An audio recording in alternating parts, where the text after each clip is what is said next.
Ya, pemirsa, Menteri Perencanaan Pembangunan Nasional Kepala Bappenas Rahmat Pambudi menegaskan saat ini merupakan momen terakhir bagi Indonesia untuk lepas dari perangkap pendapatan menengah dengan memanfaatkan bonus demografi. Dan dengan berbagai tantangan yang kini dihadapi, Rahmat mengajak seluruh pihak untuk ikut mendorong Indonesia masuk dalam kategori negara maju.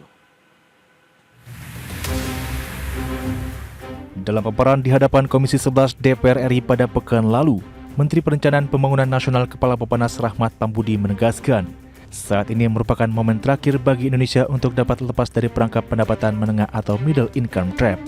Rahmat mengatakan untuk dapat lepas dari middle income trap, maka Indonesia harus memanfaatkan bonus demografi dengan maksimal. Menurut Rahmat, bonus demografi Indonesia harus dimanfaatkan untuk mencapai pertumbuhan ekonomi yang tinggi dan berkualitas. Adapun middle income trap merupakan suatu keadaan ketika negara berhasil mencapai tingkat pendapatan menengah, tetapi tidak dapat keluar dari tingkatan tersebut untuk menjadi negara maju. Tadi ada yang menyebutkan kita terjebak dalam middle income trap. Kita tidak boleh terjebak dalam middle income trap. Kalau kita terjebak dalam middle income trap, kita tidak akan bisa lepas. Dan ini adalah kesempatan terakhir kita. Now or never. Kenapa sekarang kesempatan kita? Karena bonus demografi kita ada di situ. Dan bonus demografi kita harus diselesaikan untuk mencapai pertumbuhan tinggi dan berkualitas. Karena itu, Rahmat mengajak anggota DPR dan seluruh pihak terkait untuk dapat bersama-sama mendorong Indonesia untuk keluar dari posisi middle income trap, yakni dengan mendorong pertumbuhan ekonomi yang tinggi serta berkualitas. Selain harus menciptakan pertumbuhan ekonomi yang berkualitas, pertumbuhan ekonomi Indonesia harus mengutamakan prinsip pemerataan. Mengingat masih banyak warga negara Indonesia yang menghadapi kondisi sosial dan kesehatan yang buruk. Dari Jakarta, Tim Liputan, IDX.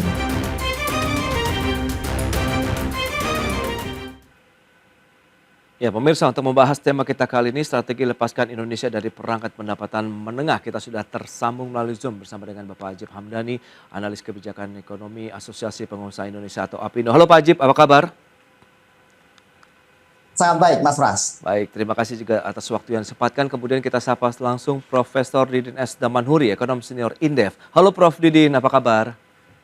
Halo. Baik, apa kabar? Prof. Baik. Kabar baik juga, Prof. Terima kasih atas waktu yang disempatkan. Sebelum membahas lebih jauh, Prof, saya ingin Anda mereview terlebih dahulu nih, bagaimana kondisi pertumbuhan ekonomi Indonesia saat ini, Prof?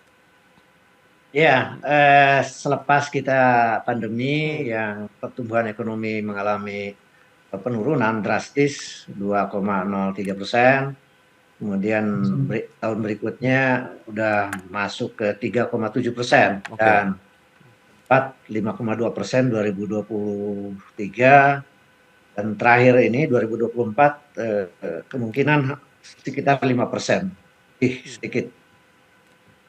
Jadi memang ini stagnasi ya. Sebelum pandemi pun kita rata-rata hanya 5%. Jadi trap ini memang yang pertumbuhan mediocre hanya sempat waktu zaman Pak SBY sempat hampir 6,5% ya. Setelah itu tidak pernah lagi. Ini memang harus menjadi perhatian juga di pemerintah ya.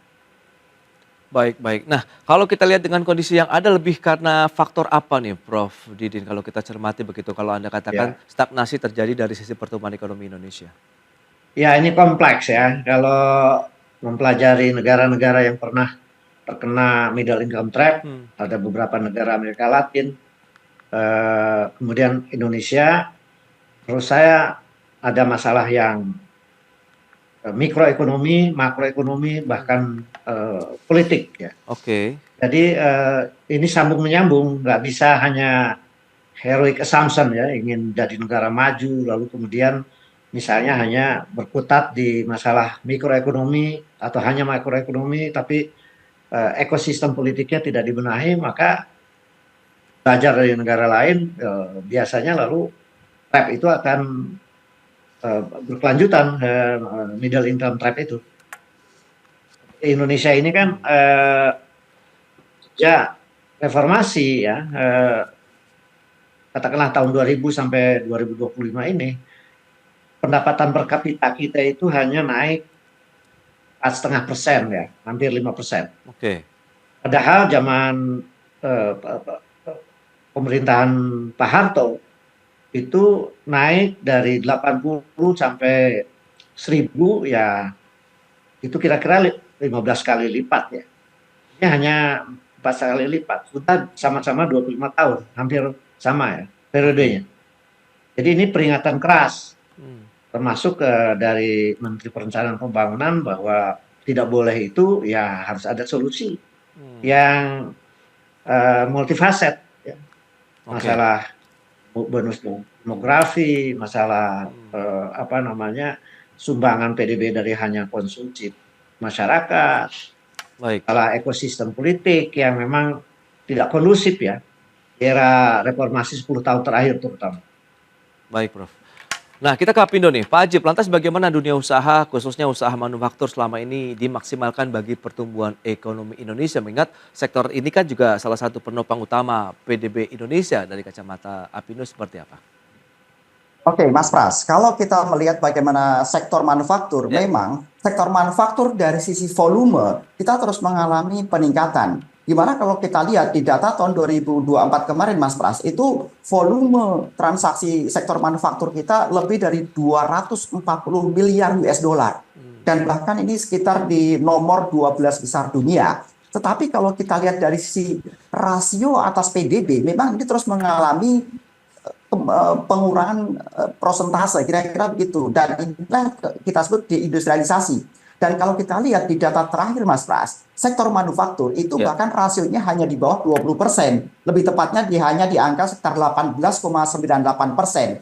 Artinya ini menjadi PR pemerintah agar bagaimana pemerintah lebih mendorong insentif-insentif terbaik sehingga manufaktur itu bisa lebih menopang terhadap pertumbuhan ekonomi.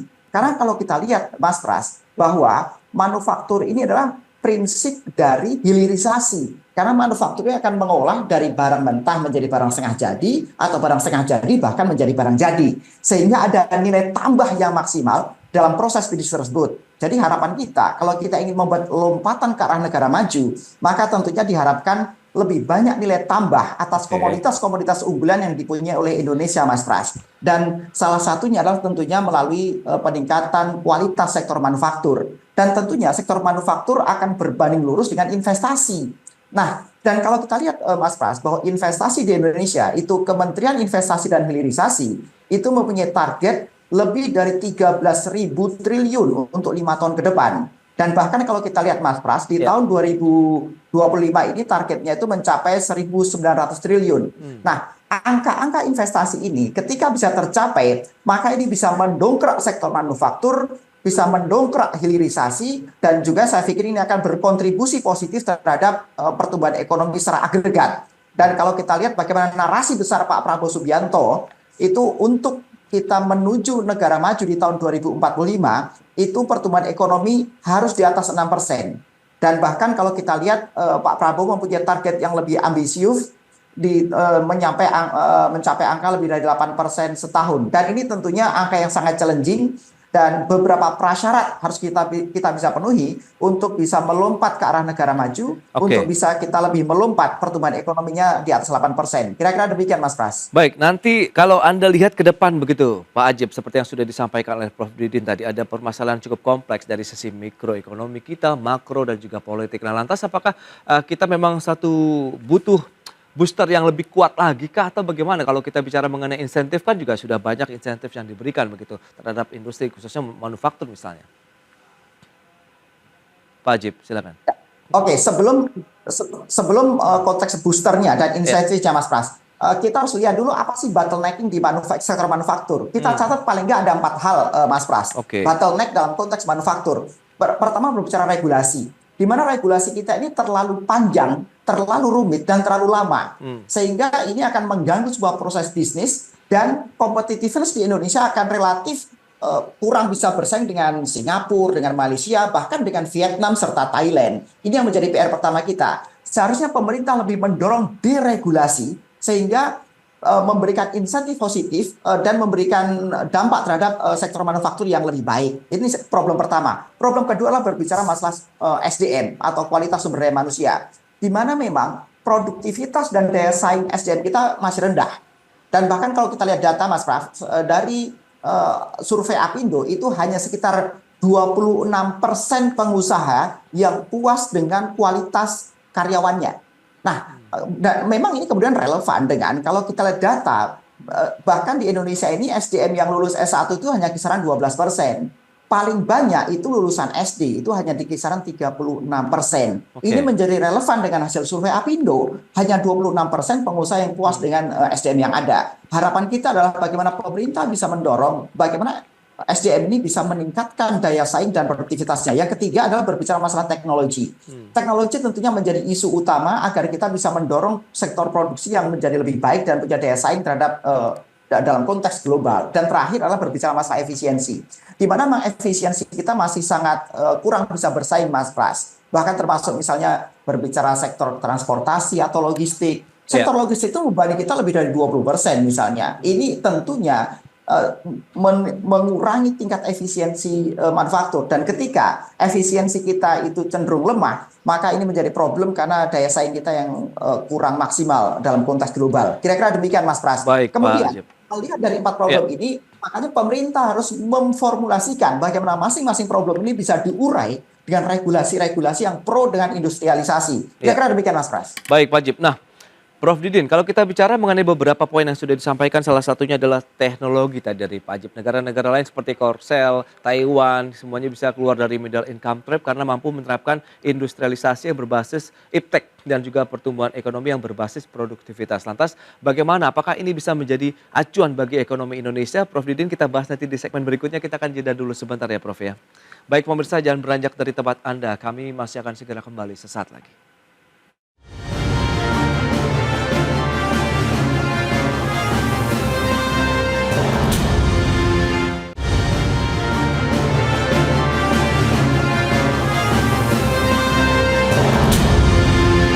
Anda masih menyaksikan Market Review, pemirsa. Berikut ini kembali kami sampaikan data untuk Anda terkait dengan bagaimana kinerja pertumbuhan ekonomi Indonesia dari rentang 2014 sampai dengan 2024.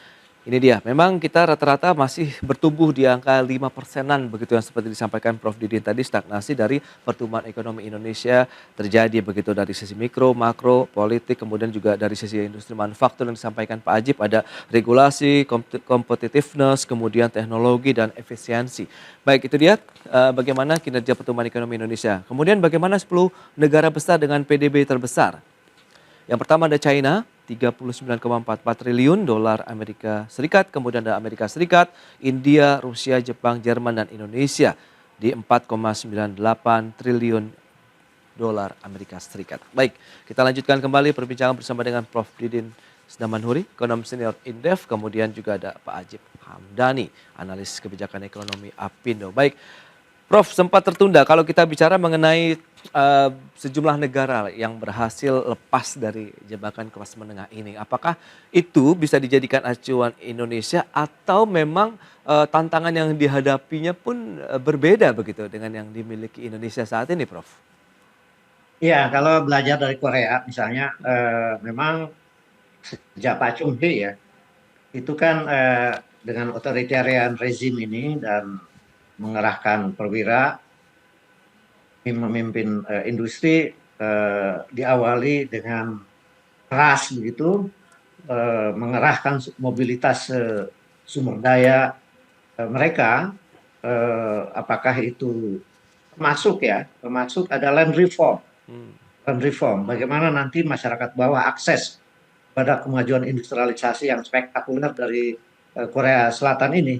Lalu kemudian cebol sebagai kelompok bisnis besar ini diarahkan sedemikian rupa agar termasuk pemerintahnya, APBN mereka, yaitu alokasi untuk research and development itu sampai 4% ya dari PDB mereka.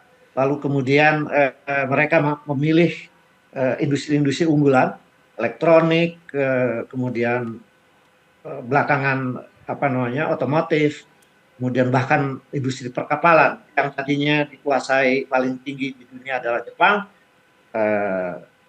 15 tahun terakhir ini udah 20 tahun bahkan itu oleh Korea Selatan ya. Kemudian memacu memang manpower planning. Jadi salah satu yang sangat menonjol Korea Selatan itu adalah pendidikan setinggi-tingginya dari warga negara, dan kemudian bukan hanya setinggi-tingginya dan menghasilkan para PhD yang banyak, besar, kemudian juga dengan manpower planning memilih studi vokasi yang tepat. Studi vokasi yang tepat sehingga pasar yang terbentuk dengan industri-industri yang maju tadi itu disuplai oleh tenaga kerja yang akurat. Nah, jadi memang Korea Selatan adalah salah satu contoh di negara berkembang yang keluar dari negara yang dulunya miskin tahun 60-an, kemudian jadi negara berpendapatan menengah dan sudah menjadi negara maju itu tahun 90, tahun 2000, dan sekarang udah 30.000 income per kapita mereka. Tetapi otoritarian rezim yang Pak Chung Hee dari 61 sampai 97 diakhiri oleh munculnya Roh yang agak pro demokrasi, masih jenderal ya, tapi kemudian didemokratisasi oleh Kim Dae-jung dan dituntaskan oleh Kim Yong-sam. Jadi jangan kemudian Indonesia mempelajari sepotong-sepotong dengan Korea Selatan misalnya, yaitu hanya Pak Chung Hee yang mengerahkan perwira militer untuk memimpin industri-industri. Tetapi karena kemudian itu kan masih belum masuk negara maju setelah waktu itu. Tapi jadi negara maju justru karena demokratisasi yang beriringan dengan industrialisasi.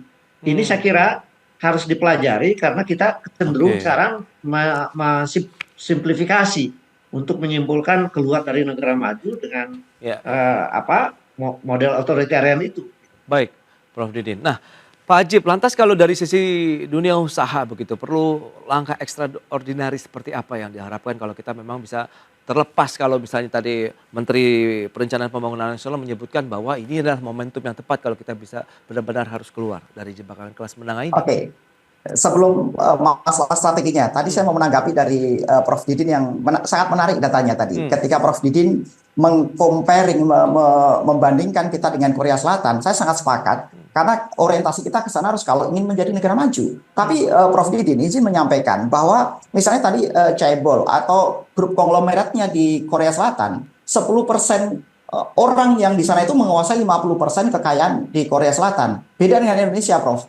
10% orang kita menguasai 90% aset dan bisnis yang ada di Indonesia. Artinya ini adalah dari Gini rasio kita pun juga nggak ideal kalau kita ingin menjadi lompat ke negara maju. Jadi problem pertama berbicara Gini rasio, Mas Pras. Gini rasio kita sangat nggak ideal kalau kita ingin menjadi dari emerging country menjadi negara maju. Kedua berbicara kemiskinan, ketiga pengangguran. Coba lihat data kemiskinan kita aja yang katanya 9%, tapi data di kementerian lain itu juga menunjukkan berbeda. Kementerian Keuangan menyampaikan, ini izin Prof. Didin saya harus menyampaikan ini.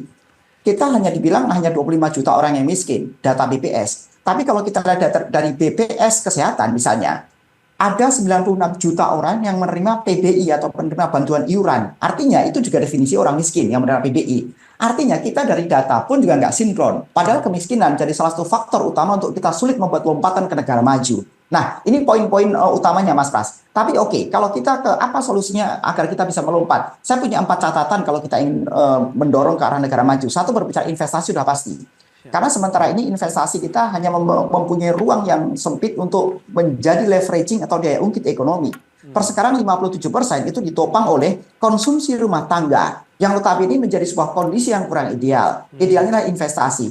Dan problem investasi, Mas Pras, adalah tahun 2013-2014 itu 1 triliun uang investasi itu menyerap lebih dari 4.000 tenaga kerja. Tapi sekarang dengan 1 triliun uang investasi itu hanya menyerap kira-kira di angka 1.000 tenaga kerja. Nah, ini juga menjadi problem tersendiri. Tapi peningkatan investasi itu menjadi sebuah keharusan. Poin kedua berbicara masalah kualitas belanja negara yang lebih baik, spending better istilahnya untuk APBN. Dan ini Pak Prabowo sudah menginisiasi dengan adanya efisiensi dan lain-lain. Tapi harapan kita adalah program-program itu lebih komprehensif secara menyeluruh sehingga betul-betul kualitas belanja APBN kita bisa menjadi lebih baik sehingga bisa lebih mendorong di sektor-sektor yang produktif. Yang ketiga adalah berbicara masalah UMKM, Mas Pras. Karena UMKM kita itu kan menopang lebih dari 60% PDB kita. Jadi seharusnya pemerintah fokus sehingga bagaimana usaha ini bisa naik kelas. Dan Baik. ini dibutuhkan sebuah ekosistem bisnis yang tertata dan baik dan dengan sengaja dibangun oleh pemerintah. Coba kalau kita kritisi Mas Pras,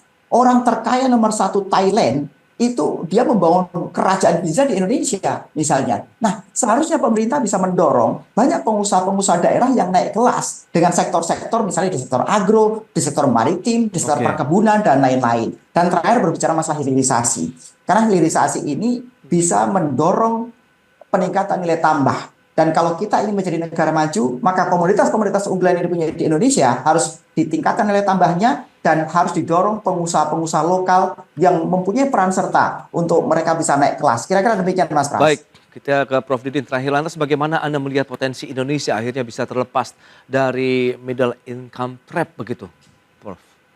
Iya, kalau potensi sumber daya alam kita kan luar biasa ya. Kita salah satu negara dengan kekayaan alam yang sangat besar, Oke.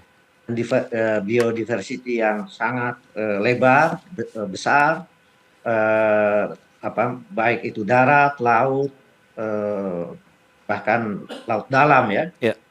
Nah, problemnya adalah bahwa sumber kekayaan alam kita itu sangat lambat dihilirisasi. Jadi dulu kita melakukan industrialisasi zaman Pak Harto itu kan karena kita sebagai negara perakit dari negara-negara maju, Jepang, Korea, lalu Eropa, belakangan Korea, dan belakangan lagi China. Oke. Tapi hilirisasi yang meningkatkan nilai tambah sumber kekayaan alam kita itu memang baru diawali ketika beberapa tahun terakhir ini. Baik. Nah, tapi ide hilirisasi pun waktu kemarin nikel itu kan terjebak menjadi hanya terfokus kepada kerjasama industri dengan LRC. Dan itu pun kita dikuasai lebih dari 95%. Itu pengolah nikelnya itu dari perusahaan LRC. Jadi kita harus mempunyai platform hilirisasi yang mengandung kepentingan perekonomian nasional. Oke. Ada 3 syarat menurut saya. Yang pertama, ada undang-undang mengenai hilirisasi ini yang kerjasamanya tidak hanya satu negara, tapi katakanlah RRC, kemudian Korea Selatan, Jepang, Amerika sama Eropa, beberapa negara. Oke. Dan itu tegakkan undang-undang di mana ada keharusan kerjasama untuk hilirisasi dengan perusahaan asing itu, karena kita memang belum mampu secara teknologi. Itu harus ada transfer teknologi, harus ada transfer manajerial, expertise, dan transfer modal. Itu belajar dari China yang sukses itu. Kita kemarin malah menyerah bongkokan ya kepada RRC, sehingga kita menjadi pilar industrialisasi mereka. Jadi ini harus belajar. Nah, karena ini akan diperluas di zaman Pak Prabowo ini, bukan hanya nikel, tambang lain pun, kemudian bahkan ke maritim, perkebunan, dan lain sebagainya. Baik, Prof. Jadi memang hilirisasi bisa menjadi salah satu game changer lah kita untuk bisa mendorong pertumbuhan ekonomi Indonesia untuk kita juga terlepas dari middle income trap. Prof. Didin, terima kasih banyak atas informasi update yang sudah disampaikan. Pak Ajib, terima kasih juga atas update dan informasi yang diberikan kepada pemirsa pada hari ini. Selamat melanjutkan aktivitas Anda kembali. Sampai berjumpa kembali, Prof. Didin. Pak Ajib, terima kasih. Baik pemirsa, 1 jam sudah saya menemani Anda dalam market review dan perbaharui terus informasi Anda hanya di IDX Channel, your trustworthy and comprehensive investment reference. Karena urusan masa depan harus terdepan, aku investor saham. Ya, saya Prasetyo Wibowo beserta seluruh kerabat kerja yang bertugas pamit undur diri. Terima kasih, sampai jumpa.